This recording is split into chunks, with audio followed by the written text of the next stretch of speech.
বিদায় বুলি নকবা বন্ধু, বিদায় বুলি নকবা। তিনিচুকীয়া ITIত গাঁৱৰ বোকা গছকি পঢ়িবলৈ অহা আমি এজাক সফল ডেকা। সুসন্মুখৰ নাহৰ গছ কেইজোপা সোধা কব আমাৰ এই কথা। শুনিছো আজি হেনো আমাৰ বিদায়ৰ বেলা। কিন্তু এয়া কেনেকৈ বিদায় হব পাৰে বন্ধু? এয়া বিদায় হব নোৱাৰে। এয়া এৰি যাব খোজা মাথো নষ্টালজিক কিছু ক্ষণ। এয়া বিদায় হব নোৱাৰে। বন্ধু, মনত পৰেনে ভাল লগা হৈ জমি উঠা এই কিছু পল কিছু ক্ষণৰ কথা? সেই যে শাওনৰ প্ৰখৰ ৰদত নাহৰৰ নিৰিবিলি ছাঁত আমাৰ যে কত কিমান আড্ডা, কত কথা বতৰা। হাঁহিবোৰ আজিও ঘূৰি ফুৰে তাত।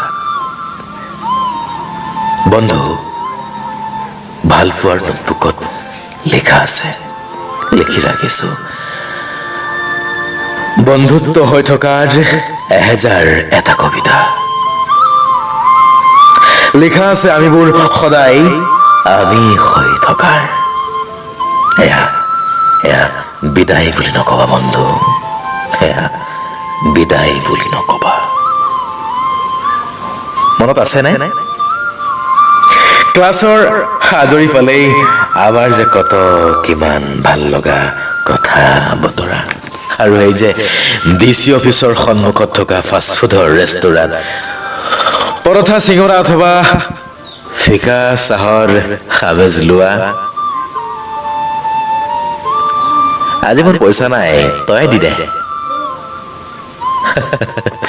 কত যে কিমান কামোৰ মাৰি খোৱা। এনেকৈয়ে হোটেলৰ কাউণ্টাৰৰ আগত আৰম্ভ হয় দিয়া নিদিয়াৰ ভাল পোৱাৰ কাজিয়া।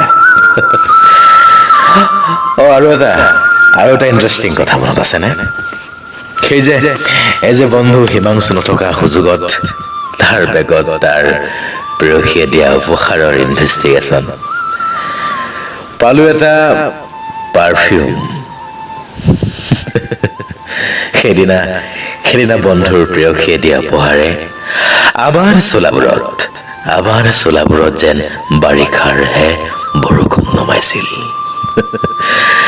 আৰু চালা হোৱাটছআপ গ্ৰুপটোত গোটেই গালে লেট মাৰিব খোজাজনকো পলাই যোৱাৰ সুযোগ দিয়া নহয়।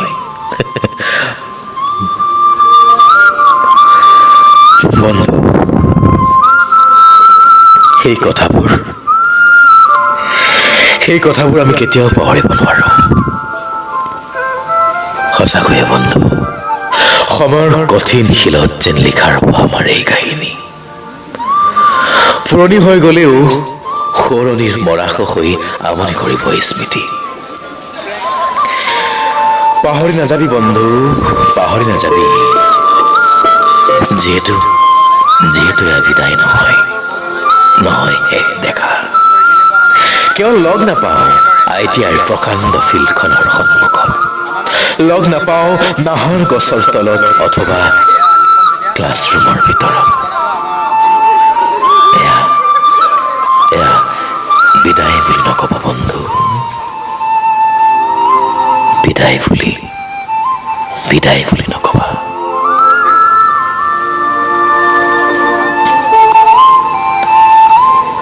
Friends forever. I love my friends. I love you all.